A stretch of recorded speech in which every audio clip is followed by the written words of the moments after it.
नंद बाबा सवेरे से ही अपने ठाकुर जी की सेवा अर्चना पूजा में लगे हैं। चतुर्भुज नारायण की सेवा करें। सेवा से निवृत्त है करके आज अपने नारायण भगवान से प्रार्थना कर रहे हैं कि हमारे लाला दोनों 1 वर्ष के है गए, ठाकुर जी को अब नामकरण संस्कार हो और कोई श्रेष्ठ महापुरुष आकर के ठाकुर जी को नामकरण संस्कार करे।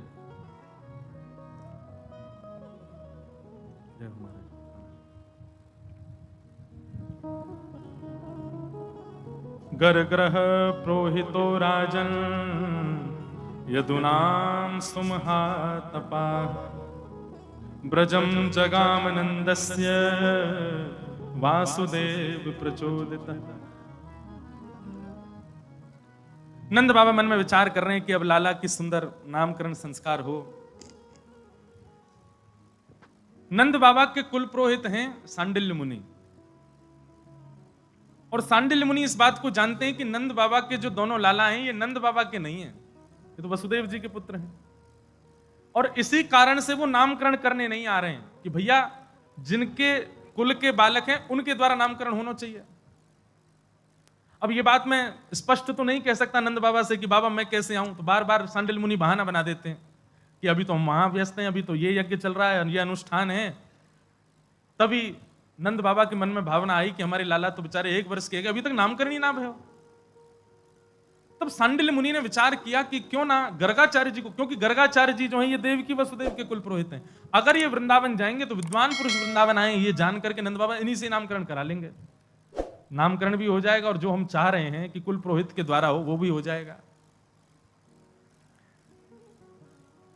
गर्गाचार्य जी का आगमन हुआ।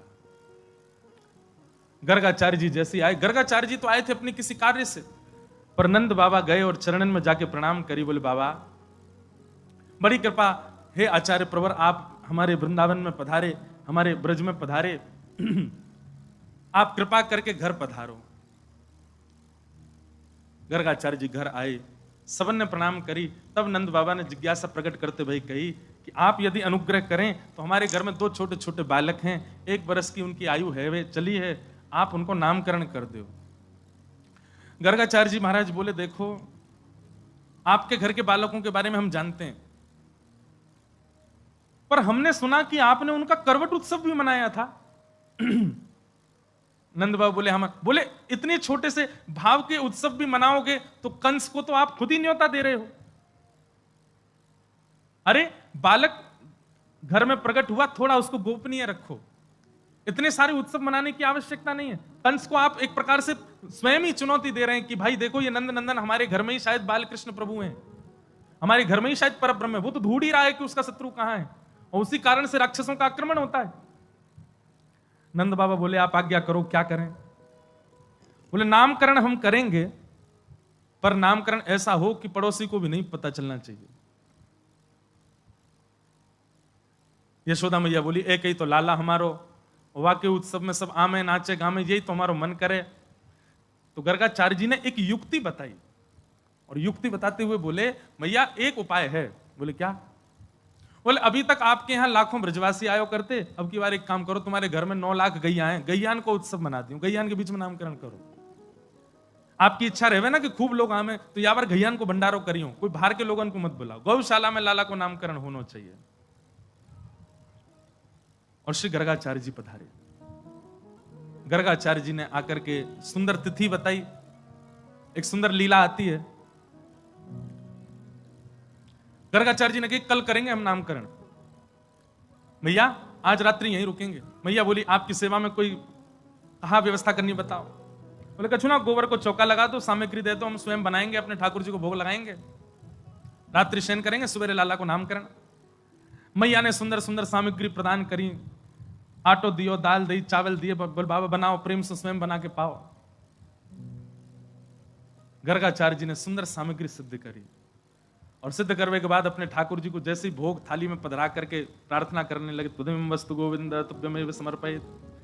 अब ठाकुर जी नेक नेक घुटमन चलनो सीख गए।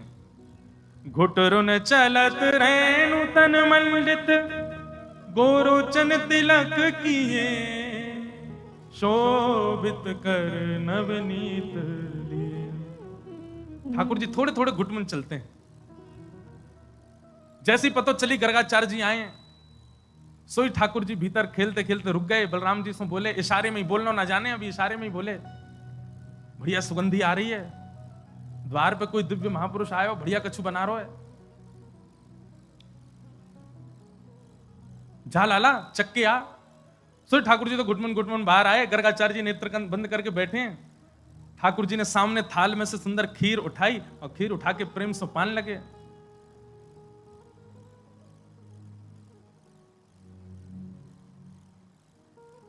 मैं वही कहूं, मैंने बंसी कहां बज रही भाई, मुझे ये सुनाई दे रही है क्या? बालक बैठो बजा रहे हो। मैंने कि बा बढ़िया, आज की कथा सुन के ठाकुर जी तो ना बजा रहे, कहीं पीछे थे। बोलो वृंदावन बिहारी ला। वाह, काश ठाकुर जी बजा रहे होते, कितना आनंद आता। ध्यान पूर्वक सुनो। ठाकुर जी तो ले करके महाराज पान लगे प्रेम से। गर्गाचार्य जी के नेत्र खुले। अब एक बात सुनिए, भोग लगाते समय पर्दा आवश्यक क्यों है? ठाकुर जी संकोच करते हैं, और ठाकुर जी संकोच नहीं करते। ऐसा भाव हमारे पुष्टि मार्ग में तो ऐसा बताते हैं कि जब जैसे ही आप पर्दा करते हो भोग रखने के बाद, ठाकुर जी अकेले नहीं जीमते, सब सखान को बुलावे, आ जाओ रे भैया, आज हमारे सेवक ने देखो बढ़िया कड़ी बनाई है, और महाराज जी देखो बैगन को भरता बनाया, आलू की सब्जी बनाई, रोटी बनाई, आ जाओ सब रे। अब उन घरों की बात नहीं जहां पे केवल चना चनोरी का भोग लगता है, वहां तो ठाकुर जी खाते ही नहीं होंगे, कहा करें। सामग्री खूब बनाया करो ठाकुर जी के भोग की, क्योंकि मधुमंगल श्रीदामा नहीं तो ठाकुर जी को खूब चढ़ाते हैं। ले तू कैसे घर में बैठो, कछु ना बना जे तो रूखी सूखी रोटी खवा दे लाला, तो चल हमारे संग, तू को कहीं और ले चले। ठाकुर जी के लिए बढ़िया सामग्री बनाओ कि महाराज ठाकुर जी भी सखान को दिखा, देख आज कहा बनाए हो, यानी बस पिज्जा बर्गर पास्ता मत बनाई हूं। कभी कभी मन में विचार करूं, कई लोग अपने घर में पिज्जा बना दे, अरे और अद्भुतता तो देखो, एकादशी वालों पिज्जा भी मिले वृंदावन में। कभी कभी मन में भाव आवे, ठाकुर जी कैसे पाते होंगे भाई, वो खेच उतने चले जाते होंगे, जन कहा बलाया आ गई है यार। मधुमंगल श्रीदामा कैंची लेके आ दूंगी, लाला लग हम काटे। ऐसी भोग सामग्री। देखो एक बात, आज कलयुग के मॉडर्न होते जा रहे हैं सब लोग, तो थोड़ी थोड़ी सब चीज में मॉडर्नेशन आता जा रहा है, पर आप मंदिरों की विधा देखो, कई मंदिरों में टमाटर नहीं बनता, कई मंदिरों में बैगन नहीं बनता, कई मंदिरों में कई सामग्रियों का हल्दी का प्रयोग नहीं होता, कई मंदिरों में। सब जगह हमने एक बार एक पुजारी जी से पूछा कि भोग में क्या प्रधानता होनी चाहिए, तो उन्होंने 2-3 बातें कही। पहली बात, जिसका स्वरूप देख करके थोड़ी मन में भावना विचित्र होती हो, ऐसे भोग ठाकुर जी को नहीं पधराने चाहिए। जैसे कई जगह बैगन का भोग लगता है, तो कई जगह नहीं लगता, क्योंकि भरता जो है वो उसका कैसा होता है, उठाओ तो अजीब सा होता है ना, वो भरता बना दो तो उसका स्वरूप सुंदर नहीं, कई जगह भोग नहीं लगता, पर कई जगह लगता है, कई जगह खूब प्रेम से पाते हैं।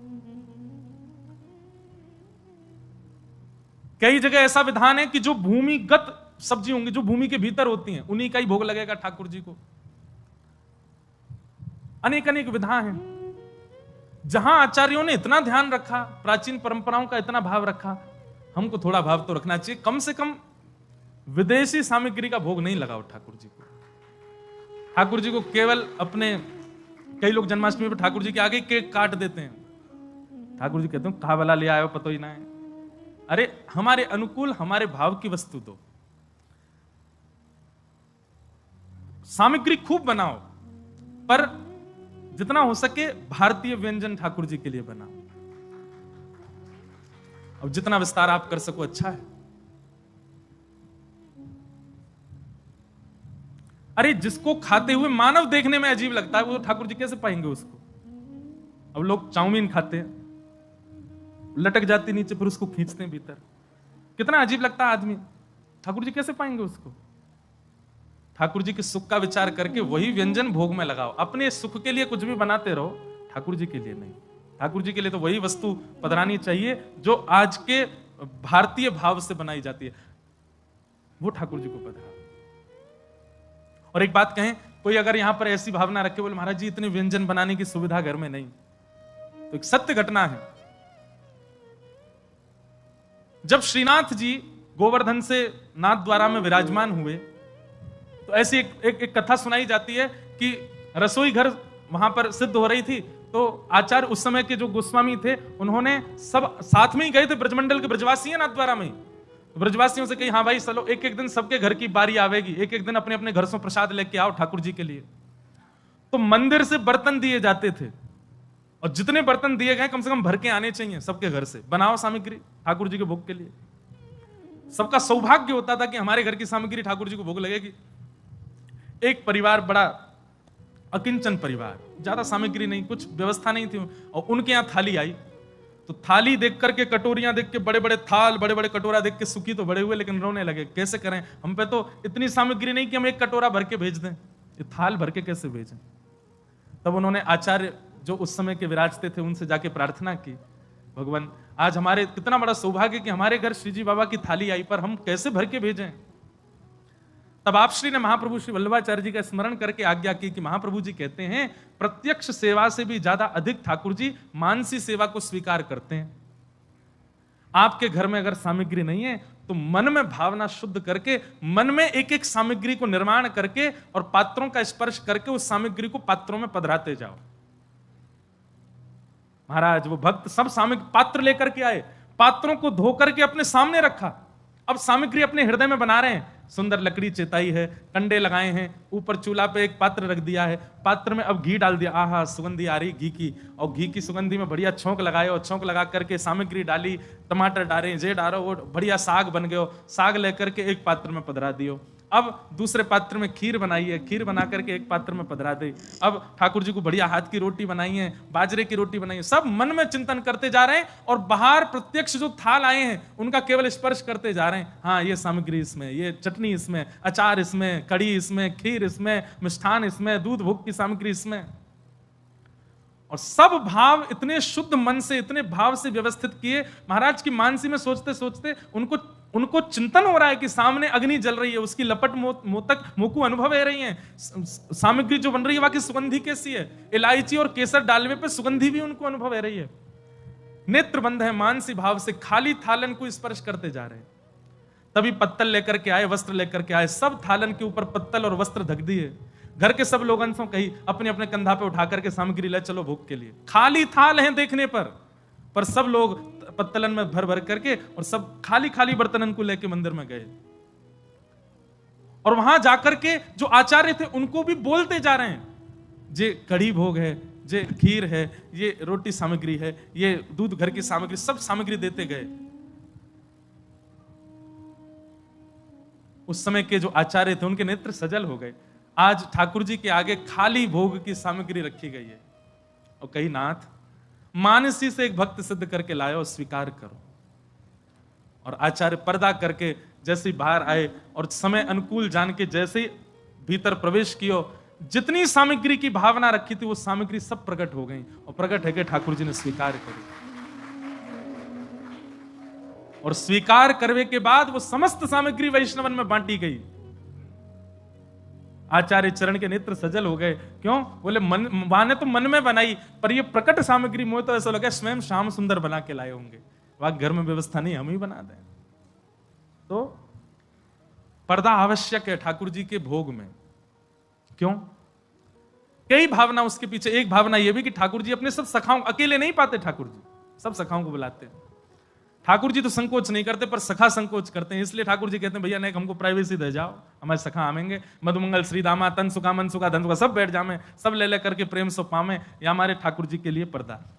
कोई निकुंज रस को उपासक है तो निकुंज रस में क्या है, सखियां आती हैं, श्री किशोरी जी आती हैं, और किशोरी जी को भोग पहले सखी लगावे और फिर किशोरी जी को पवा करके किशोरी जी की प्रसादी ठाकुर जी पावे। अभी हमारे सामने तो करेंगे नहीं ठाकुर जी, इसलिए अंतरंग भाव के लिए उनको पर्दा चाहिए। तो निश्चित है भोग के समय अनुसर किया करो। और यदि पर्दा की व्यवस्था नहीं है तो भुजा से ही, अब जैसे कल परसों एक उत्सव था तो वहां पे उनके ठाकुर जी का उत्सव था, हम आरती करने की, मेरी आदत में तो आरसी दिखाऊं ठाकुर जी, तो आरसी नहीं थी वहां पे, तो हमने भुजा की आरसी दिखाई, लो लाल जी, और फिर भुजा की आरसी दिखा के फिर स्वयं भी देखें, हाँ बढ़िया सुंदर लग रहे हो।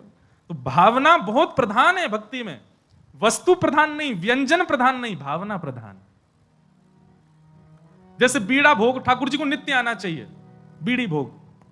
अब लोगों के घर में बीड़ी की व्यवस्था नहीं है तो अपने भुजा को ऐसे बीड़ी की भावना रखो और ठाकुर जी के अधर से स्पर्श कराओ, बीड़ी, ठाकुर जी बीड़ी पा रहे, भावना की सेवा। आज भी किसी ने पूछा, बोले महाराज जी आप मना करते हैं कि ठाकुर जी को कहीं लेके जाओ तो पूरी व्यवस्था लेके जाओ, नहीं लेके जाओ, व्यवस्था नहीं है तो मत लेके जाओ, तो फिर अकेले घर पर कैसे छोड़ के आए? भावना, भावना करो, हे यशोदा मैया, हे नंद बाबा, हे सब सखाओं, हे सब सखियों, हे सब ब्रजवासियों, अब जे घर आपको है, 3 दिन के काजे हम जा रहे हैं, खूब उधम मचाओ, सब आ जाओ, जे रही रसोई, यहाँ पे आटो रखो, यहाँ पे दाल रखिए, यहाँ पे सामग्री रखिए, हे यशोदा मैया, जब जब लाला को भूख लगे आप बना के पवाई दियो, हम 3 दिन के काजे जा रहे हैं। ये भावना करके जाओ, शुद्ध पवित्र फल ठाकुर जी के समीप रख के जाओ, जल की झारी जी रख के जाओ, ठाकुर जी को शयन मुद्रा में सुला करके आप जाओ। लेकिन याद रहे 2 दिन से ज्यादा मत जाइए, 2-3 दिन की बात तो ठीक है, पर उससे लंबे जा रहे हो फिर व्यवस्था पूरी लेके जाओ। 3 दिन तक 2 दिन तक तो ऐसी सेवा आप मानसी करके, लेकिन विश्वास पूर्ण होना चाहिए। चाहे कहीं गए हो आप, समय समय पर आपको याद आनी चाहिए कि हाँ अब ठाकुर जी का भोग बनना होगा, अब ठाकुर जी राजभोग कर रहे होंगे, अब ठाकुर जी की शयन की व्यवस्था है गई होगी, यशोदा मैया सुवा रही होंगी, ये चिंतन मन में रहना चाहिए, तभी आपकी सेवा वहां चल रही होगी। आप अनुभव करेंगे, 1 बार 2 बार ऐसी भावना चित्त में रखोगे ना, तो फिर लौट के जब घर आओगे, काऊ देना तो ठाकुर जी की व्यवस्था में, ठाकुर जी के निकुंज में, ठाकुर जी के सिंहासन पर कछु तो अनुभव ऐसा होगा कि आपको पता लगे कि हाँ सब यहां आए और ठाकुर जी की सेवा करके गए। भावना प्रधान। तो गर्गाचार्य जी महाराज नेत्र बंद करके श्लोक बोल रहे हैं, त्वदीयम वस्तु गोविंदा तुभ्यमेव, हे शालिग्राम भगवान प्रसाद पाओ। माला जप रहे हैं, इतने में ठाकुर जी आए, भीतर सुन करके आए और शालिग्राम भगवान के आगे से एक खीर की सामग्री उठाई, प्रेम से पान लगे। गर्गाचार्य जी के जैसे नेत्र खुले, साधना पूरी भई, जय हो मेरे गोपाल जी। और जैसे ही नेत्र खोल के सामने देखी तो महाराज यहाँ तो छोटे से भगत बैठे हैं और गोदी में लिए खीर पूरी लगा रहे हैं, नाक पे लग रही है, मुंह पे लग रही है, सबरी फैल रही है वस्त्रन पे, और प्रेम से जीव निकार निकार के चाट रहे हैं। और गर्गाचार्य जी जब उनको देखने लगे तो ठाकुर जी अपनी झूठे हाथ से ऐसे हाथ कर रहे हैं, लो बाबा तुम पाओ। गर्गाचार्य जी पहले तो मुस्कुराए, भैया ए तेरो लाला तो बड़ा उद्यमी, देखियो मेरे ठाकुर जी भोग झूठो कर दियो, हंस रहे थे। मैया बोली क्षमा करियो बाबा, मैं फिर से खीर की सामग्री आप फिर बना लो। ठाकुर जी को उठा करके भीतर, ठाकुर जी मन में सोचने लगे मैया पात्र तो संग में ही दे देती, ने के ही पायो पूरा पा ले, तो ठाकुर जी भीतर छोड़ दिए। बलराम जी बोले कैसी लगी लाला खीर? बोले बढ़िया ही, जोर की, लेकिन बाबा बड़ो खतरनाक है, मैया तो शिकायत कर दे बुला बुला के। कोई बात ना लाला, तू तो भक्त वत्सल है। अब दूसरी बार खीर बनाई, फिर से भोग लगा, जय हो ठाकुर जी क्षमा करियो, छोटे बालक ने आपको भोग झूठो कर दिया, अब के पाओ त्वदीयम वस्तु गोविंद। ठाकुर जी तो फिर खड़े है गए, ताऊ दादा देख ले, फिर बुला रहा हूं मैं। लाला तू चलो जा। बोले जाने मैया को बुलाया, तो बोले मैया बुलावे तो तू पूतना वाले हाथ दिखाई दियो। ना ना पूतना वाले हाथ तो ना दिखाऊंगा, मेरा नामकरण करवे आयो है। ठाकुर जी गुटमुन गुटमुन गुटमुन चल के बाहर आ गए, फिर से खीर को पात्र उठा के पान लगे। गर्गाचार्य जी के नेत्र खुले तो अब के तो गर्गाचार्य जी को क्रोध आ गया, अरे यशोदा पहले ही मना कर दे भैया, अगर तेरे घर में हमारे ठाकुर जी भूखे रहेंगे तो हम कहीं और चले जाएंगे, देख तेरो लाला बार बार झूठो कर जाए। यशोदा मैया आई, चरणन में गिर गई, बाबा क्षमा कर दो, लाला छोटो नटखट बहुत है। मैया ने ठाकुर जी पकड़ के कमरा में बंद कर दिए, अब के ने करके नहीं आवे को बाहर। गर्गाचार्य जी तीसरी सामग्री बना रहे हैं और बीच बीच में खिड़की की ओर देखते जा रहे हैं। खिड़की पे लदे भाई ठाकुर जी गर्गाचार्य जी को देख रहे हैं, बोले अब क्या बोला दारी के तो बताऊं मैं। गर्गाचार्य जी बहुत सुंदर भाव लगता है, गर्गाचार्य जी ने तीसरी खीर बनाई, अपने ठाकुर जी को पधराई, जय जय अब की बार नहीं आवे को बालक कमरा में, आप तो प्रेम से पाओ, हे शालिग्राम भगवान त्वदीयम वस्तु गोविंद तुभ्यमेव समर्पयेत्। ठाकुर जी तो नीचे उतर करके आए, किवाड़ विवाड़ खोल करके बाहर निकल आए, और अब तो क्रोध में ही है, भौं चढ़ी हुई है ठाकुर जी की, और थाल में से खीर को पात्र उठा के गोद में बैठ गए, और अब तो आवाज कर करके खाने लगे कि इनकी आंख खुले। और जैसे ही पान लगे, गर्गाचार्य जी ने पकड़वे के काजे, समझ गए बोले बालक आ गया, जैसे ही नेत्र खोले और पकड़नी चाहिए, नन्हे से गोपाल जी की 4 भुजा प्रकट है गई। 2 भुजान से तो खीर को पात्र पकड़ रखो है, और 2 भुजान से ठाकुर जी एक एक भुजा में खीर भर भर के दोनों भुजान से पा रहे हैं, और एक भुजा से स्वयं पा रहे हैं, दूसरे भुजा से गर्गाचार्य जी की दाढ़ी में लगा रहे हैं। ले बाबा, गर्गाचार्य जी के नेत्र सजल हो गए, जय हो पर ब्रह्म परमात्मा परमेश्वर, मैं आपके रूप को पहचान नहीं पाया। भगवान बोले गर्गाचार्य जी, हमने आपको अपना रूप इसलिए दिखाया, आप त्रिकाल दृष्टि हो, आप त्रिकालदर्शी हो। आप हमारे कल जन्म कुंडली देखते, हमारे ध्यान करते तो आपको पता ही चल जाना था कि मैं पर ब्रह्म हूं, लेकिन मैया को मत बताना। गर्गाचार्य जी बोले नहीं बताएंगे। और दूसरे दिन श्रीनंद भवन में ठाकुर जी के नामकरण की विधा आई, नामकरण का समय आया। हमारे आचार्यों ने गाया, एक एक लीला गाई गई है, एक एक लीला का सुंदर पद है।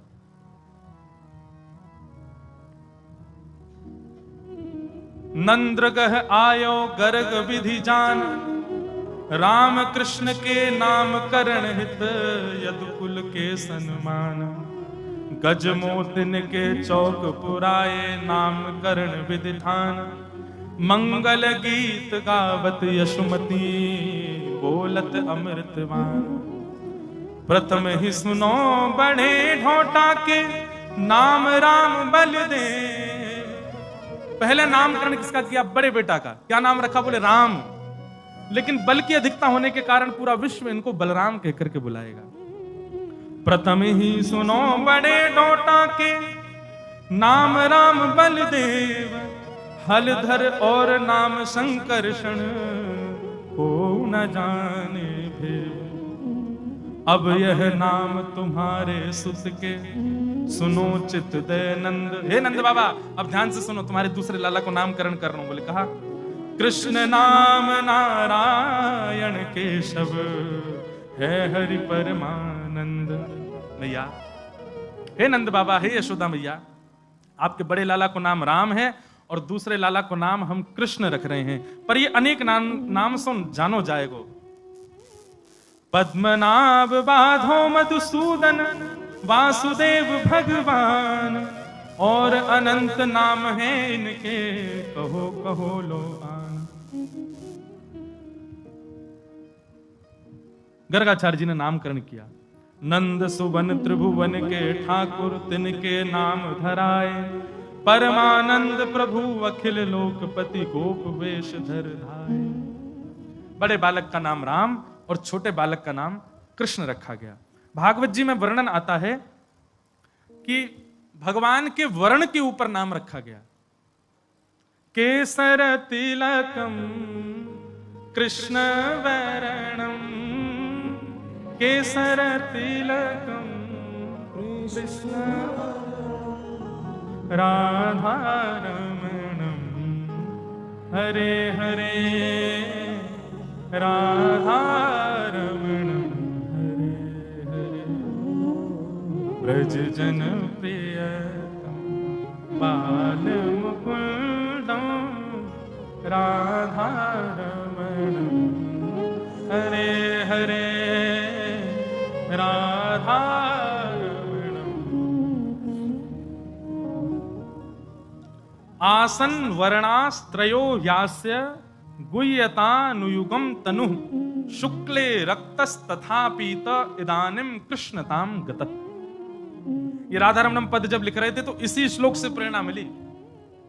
केसर तिलक तो राधारमण जी लगाते हैं, वर्ण कैसा? बोले कृष्ण वर्णम, क्योंकि यहां पर श्री गर्गाचार्य जी ने वर्ण से ही ठाकुर जी का नाम कृष्ण रखा है।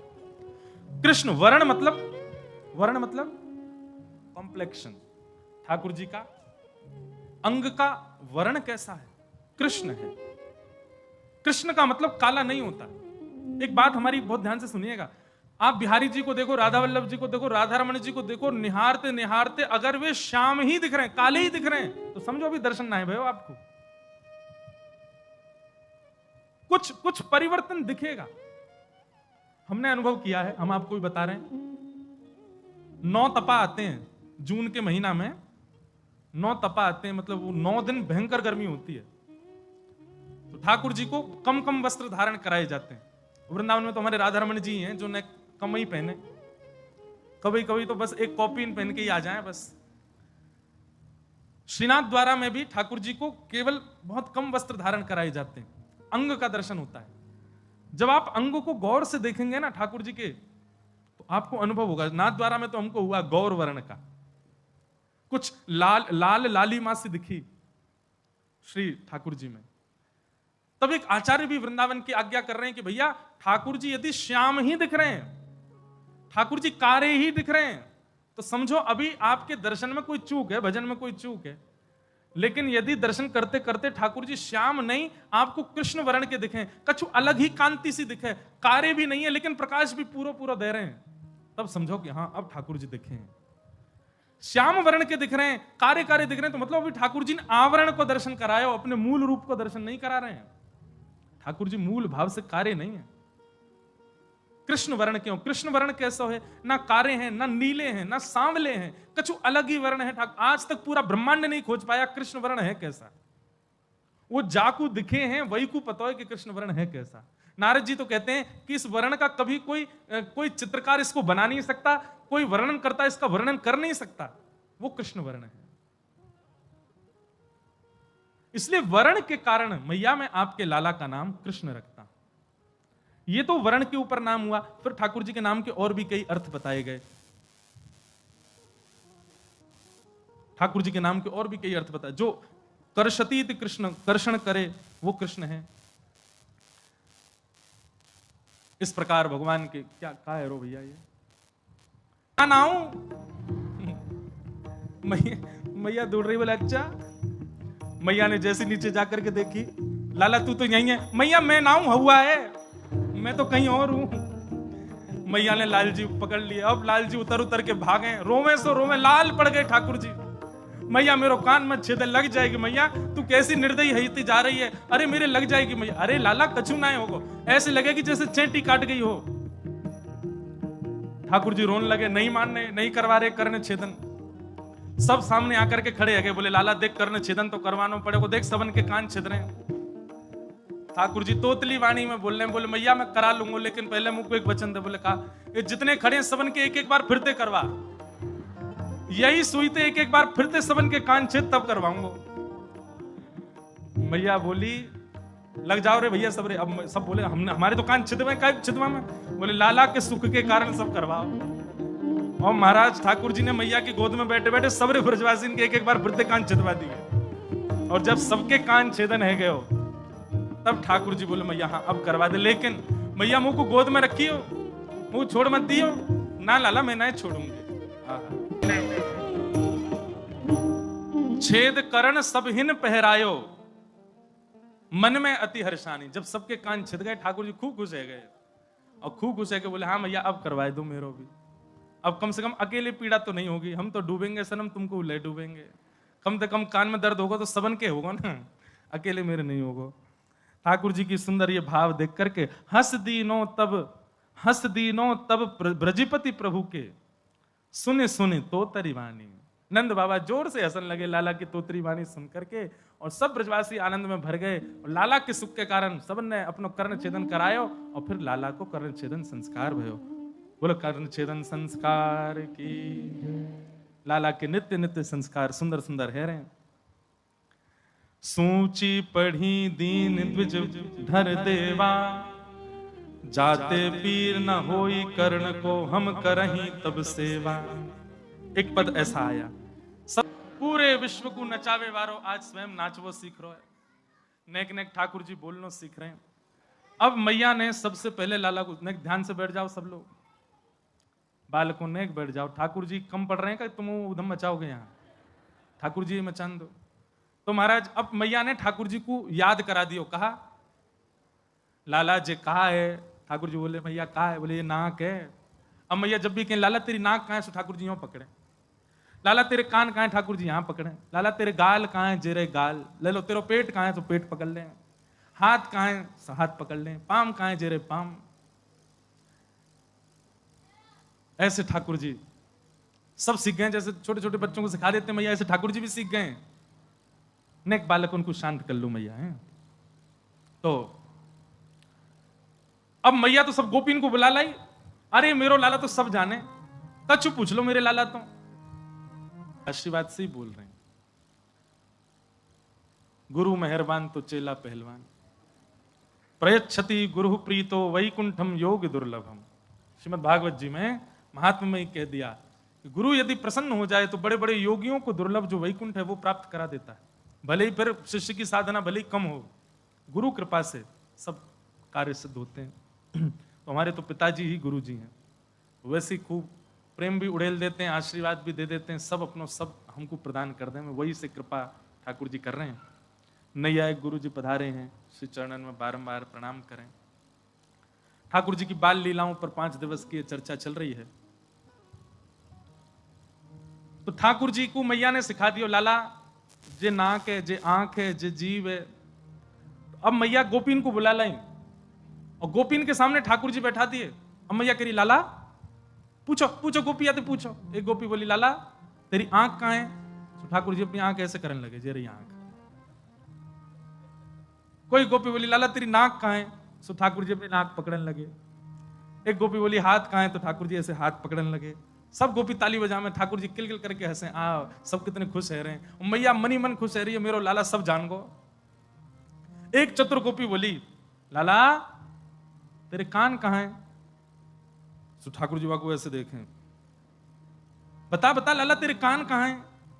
अच्छा, वो गोपी के मन में कहा, लाला जैसे अपने कान पकड़े वो सोई हम खड़ी है कि कहूंगी, ना ना लाला क्षमा कर दियो, तू कान मत पकड़े। लेकिन ठाकुर जी के मन की बात समझ गए। गोपी के, लाला तेरे कान। भागवत जी में एक लीला ऐसी बताई गई है, ठाकुर जी माखन चोरी करवे पहले ही गए तो मणि में अपना रूप देखें। ये एक अलग लीला ठाकुर जी की। ठाकुर जी मैया से कह रहे, मैया तेने एक लाला और रखो है, तभी मैं कहूं सवेरे सवेरे मैं उठूं तो मैया कहां को भाज जाए, वो दूसरे लाला प्यार करवे जावे। मैया बोली, कहां तो आज मैया तू मेरी बात सुन ले आज। बोले, कहा अब तू यही को बैठा के गोद में भोजन करियो, मैं तेरी गोद में ना बैठूंगा। तेने मुझसे इतना बड़ा भेद कैसे छुपायो मैया? मैं तेरी गोद में ना बैठूंगा। हो बाबा की गोद बैठी हूं, ले आपनो सब साज। मैं तो अब नंद बाबा की गोद में बैठी, जे तेरो लाला मैं नंद बाबा को लाला हूं, मैं तेरो लाला ना हूं आज सो। नंद रानी यशोदा कड़ी कड़ी सुन रही, अच्छा। और जाए बसूंगो गोपिन के घर, खेलूंगो ब्रज माह। और मैया मेरी बात सुन ले। बोले, कहा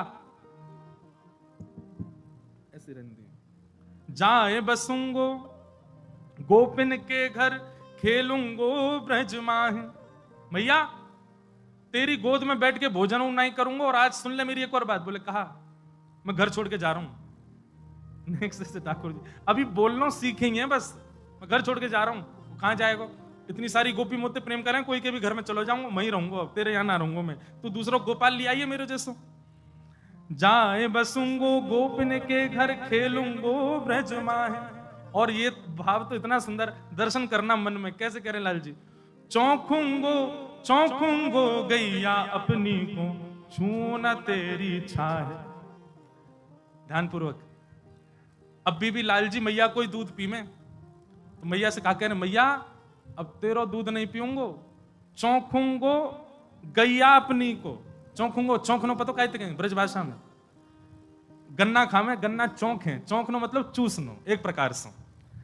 तो ठाकुर जी कह रहे मैया तेरो दूध नहीं पीऊंगा, आज से तो मैं गैया के नीचे जाके वाके थनन को मुंह में लेके पिया करूंगा, तेरो दूध आज से पीनो बंद। कैसी सुंदर छवि ठाकुर जी वर्णन कर रहे हैं। चौंकूंगो गैया अपनी को, छुओ न तेरी छाय। तेरे वक्ष को स्पर्श ना करूंगा मैया, अब मैं अब तो गैयान को दूध पिया करूंगा। तो दूसरों लाला ले आइए मुझे बिना बताए। जो तू मेरी कहीं ना माने, दर्पण हृदय लगाए। तो मेरे और कौन दूसरो, तू ही पूत है माए। मैया हृदय से लगा करके कह रही है, बोले लाला जे कोई और थोड़े ही है, जे तेरो ही स्वरूप है। ठाकुर जी के नाम मैया जे मेरो स्वरूप ना है। बोले ना ना लाला ये तेरो ही स्वरूप है। बाल चरित्र रस महामुग्ध सो, वर्णन करी मुन मूढ़। रसिक प्रीतम सुमिरत निस्वासर, अंतर भाव निगूढ़। श्री रसिक प्रीतम जी हरिराय महाप्रभु जी का भाव। वो कह रहे हैं, बोले ठाकुर जी रोने लगे तो मैया ने लाल जी को अपने हृदय से लगायो और हृदय से लगा करके बोले, देख लाला देख दर्पण में, अब देख। तो पहले तो अकेले ठाकुर जी दिख रहे थे, अब यशोदा मैया की गोद में दिख रहे हैं। तो ठाकुर जी और रोने लगे, मैया तेने ले लियो गोद में। अरे लाला वो नहीं लियो, तू लियो अपनी गोद में। मैया जी मैं ना हूं, जे तो कोई और है। ना ना लाला देखिए तू ही है। फिर मैया एक एक अंग ठाकुर जी को दर्पण के आगे खड़े होकर दिखा रही, देख ये केश तेरे ही हैं, देख वाके केश भी ऐसे, जे तेरी नाक, जे तेरे बड़े बड़े आंख, जे तेरे कान, जे तेरे गाल, ये तेरी भुजा, सब ठाकुर जी को दर्पण में मैया ऐसे दिखा रही है। हरिराय महाप्रभु जी बोले, ठाकुर जी ये लीला क्यों कर रहे हैं? बोले ठाकुर जी हमारे कर रहे हैं। मैया तू एक बार न्यों कह दे कि मैं बड़ो मलूक हूं। अपनो ही रूप देख करके ठाकुर जी कह रहे हैं मैया जी मैं हूं सांची। बोले हाँ लाला जी तू ही है। अच्छा मैया तेने मुझको बताई ना मैं इतना मलूक हूं। अरे देख अरे मैया जल्दी काजर लगाए थे ढोंटा लगा मुझको नजर लग जाएगी। मैया देख कितना सुंदर मेरा स्वरूप। मैया बोली लाला ते जो जो बड़ो है तो जा रहा हो इतना उधमी। ऐसे ठाकुर जी की मधुर लीला चल रही है महाराज। एक लीला का और वर्णन कर रहे हैं कि जैसे अभी हम कह रहे थे जब ठाकुर जी नेक नेक उठनो सीखे तो मैया ताल बजावे और ठाकुर जी नृत्य करें। लेकिन एक लीला और है वाको वर्णन श्री सूरदास जी कर रहे हैं। और वो लीला कैसी है? अब मैया ताल नहीं बजा रही, मैया गा नहीं रही है, सब मैया व्यस्त, नंद बाबा व्यस्त, बलभद्र व्यस्त, सब अपने अपने कामन में व्यस्त हैं। अकेले बैठे हैं ठाकुर जी और अकेले बैठे बैठे खुद ही गा रहे हैं और खुद को ही नचा रहे हैं, खुद ही गा गा के नाच रहे हैं। सूरदास जी को वर्णन कर रहे हैं। नेक्स्ट से गोपाल जी आंगन में घूम घूम करके नृत्य कर रहे हैं और यशोदा मैया छिप छिप करके ठाकुर जी को देख रही है। दौड़ करके गई, नंद बाबा को बुला करके लाई है, बलराम जी को और समंत करी चुप रहो, कोई हल्ला मत करियो। देख लाला अपने आप ही स्वर निकाल रहे हैं, गरे तो उल्टो सीधो कछु भी गा रहे हैं। मैं तो बड़ो मलूक हूं, यही पे ही नाच रहे हैं ठाकुर जी। सूरदास जी वर्णन कर रहे हैं। हरि अपने आगे कछु गावत, हरि अपने आगे कछु गावत, तनक तनक चरणन सोना चच, मन ही रिझावत। सूरदास जी कह रहे नेक नेक से चरण है ठाकुर जी और गा गा करके अपने आप ही नाच रहे हैं और मन ही मन रिझावत। खुद ही कभी हंसन लग जाए, कभी जोर से उछल करके और खुश हो जाए। ठाकुर जी की ये लीला है रही है। आहा बाह उठाए काजरी धोरी, गैयन टेर बुलाए। द्वार पर जाकर के सामने गौशाला में धौरी गैया, कारी गैया, उनको जोर जोर से टेर दे दे करके बुला रहे हैं। और जब गैया कान उठा के सुन लगे तो उनको देख के फिर नाचने लग जाएं, गोल गोल घूम करके ठाकुर जी गोल गोल घूमते घूमते कभी चक्कर आ जाए तो ने गिर जाएं, फिर उठ जाएं, फिर नाचने लग जाएं ठाकुर जी। सूरदास जी वर्णन कर रहे हैं। कब हुक बाबा नंद पुकारत, कब हुक घर को आवत। कभी जोर से बाबा नंद बाबा कह करके बुलावे और नंद बाबा के हाँ लाला। सो जैसे नंद बाबा दिख जाए उनको देख के फिर नाचने लग जाएं, अपना नृत्य दिखा रहे हैं। नेक्स्ट से गोपाल जी, छोटे से गोपाल जी। माखन तनक लेत कर अपने, तनक बदन न भावत। हाथ में मक्खन ले ले में नेक नेक को चाटे और चाटते चाटते इतनी सुध नहीं है ठाकुर जी की मेरो हाथ टेढ़ हो है मक्खन गिर जाएगा, इतनी शुद्ध नहीं है। नेक्स्ट से गोपाल जी छोटे बालक को पता ना रहे सामग्री गिर रही है तो ऐसे हाथ कर लें, चाटने लगे, ऐसे ही रहने से मक्खन गिर के उनके तन पे लग जाए। माखन तनक लेत कर अपने, तनक बदन में लावत। कबहू प्रतिबिंब खम्ब को लो नील दिखावत।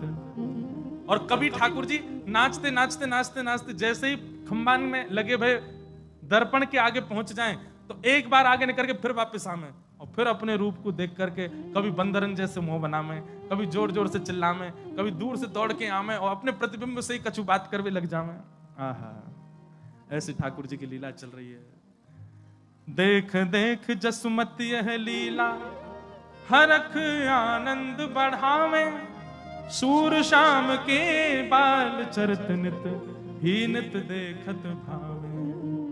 हरिजू अपने आगे गावे, हरिजू अपने आगे गावे। ऐसे ठाकुर जी मधुर मधुर लीला कर रहे हैं।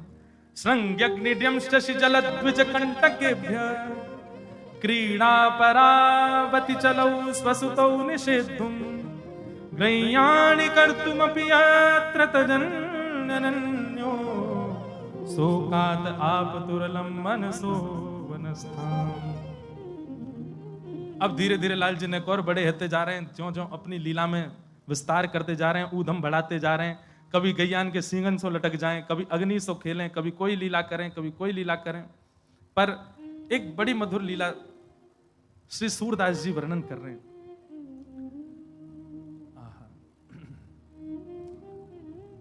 ठाकुर जी की बाल लीला में किशोरी जी भी आई हैं। ठाकुर जी की नेक नेक सी लीला चल रही है और वहां में किशोरी जी को आगमन भयो है। किशोरी जी आते ही महाराज ऐसे चार चांद लग जाए ठाकुर जी की लीला में। सूरदास जी वर्णन कर रहे हैं।